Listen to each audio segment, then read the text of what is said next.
European democracy is under attack, and one of the battlefields, your social media feed. But it's not the only one. We spoke with Tomas Tobé, who has been working on a detailed report about the threats Europe is facing and what needs to be done to protect its democracy. The last 3 years, we have seen 11 submarine cables sabotaged in the Baltic Sea. We have seen clear election interference within Europe, but also in our candidate countries. We all also have noticed drones that have interfered with our airports. These events might look unrelated, but they follow a similar pattern. Disruption, confusion, and doubt. And that doubt spreads fast. More and more people feel like they cannot trust anyone or anything. And this is the exact goal of FEMI. Foreign information, manipulation, and interference can silently undermine democracy, eroding trust in elections, institutions, public conversation, and fellow citizens. So who is behind these attacks and why?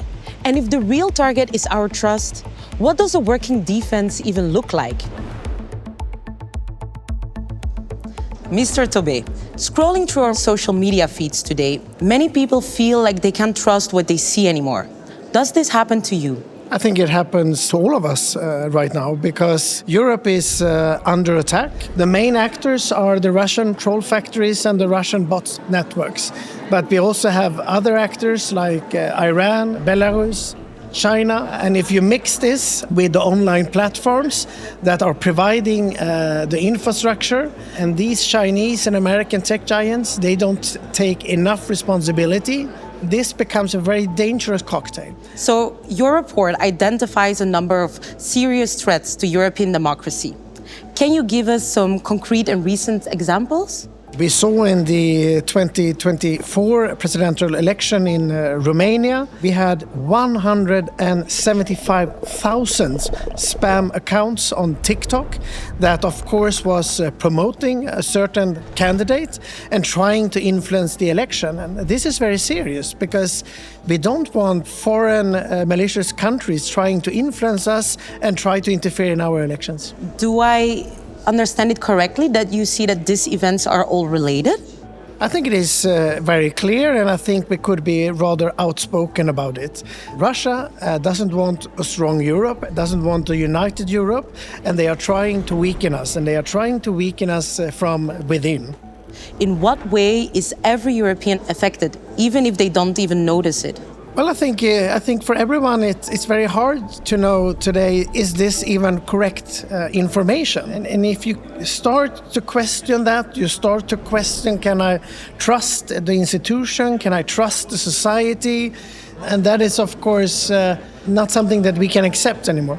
Both online and offline, democracy is currently being targeted and threatened. In 2023 and 2024 alone, at least 11 submarine cables were damaged in the Baltic Sea. Arson attacks hit critical European infrastructure, including incendiary devices in Leipzig Airport in 2024. Speaking of airports, in late 2025, a series of unidentified drones forced major European hubs, such as Copenhagen, Brussels, and Munich, to suspend operation for hours.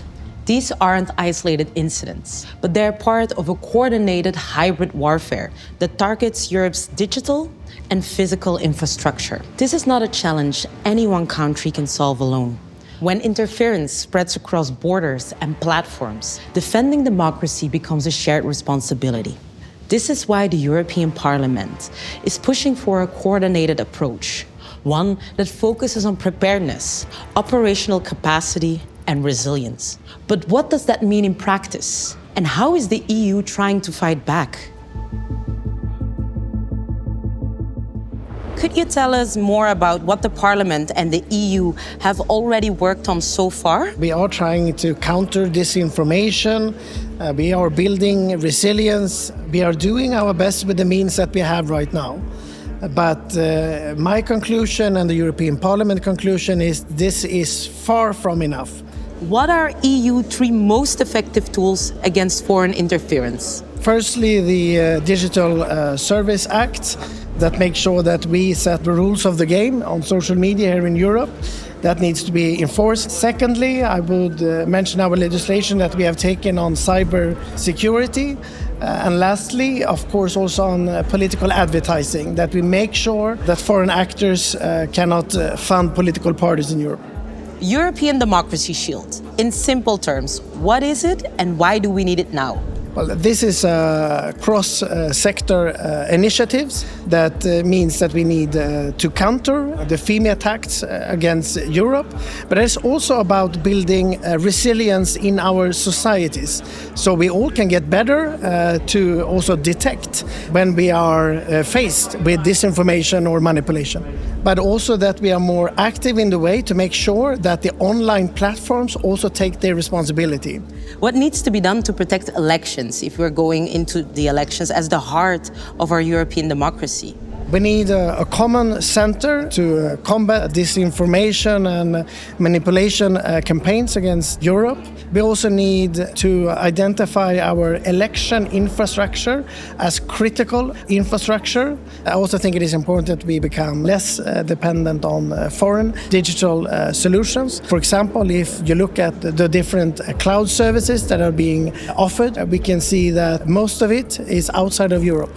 10% of the cloud solutions are within Europe. And of course, some of the sensitive information that we have in Europe, we could have in those cloud services instead.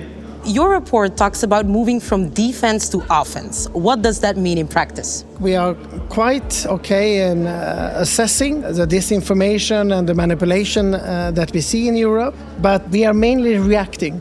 And I think that we need to be more offensive than that in our action. For example, we need to help our candidate countries that are outside of Europe. I mean, they are under a lot of pressure and a lot of FIMI. So of course we can do more to support them. I mean, we are a union of values and we need also to promote our values in a better way than we do today. Europe is fighting back, but foreign interference is evolving fast, using new technologies, new tactics, and old psychological tricks to divide societies and silence public debate. So, does Europe's response match the scale of the threats? You have warned that the EU current level of ambition doesn't fully match the scale of the threats we're facing. What is our current system and why isn't it enough? I'm proud of what we are doing at European level now.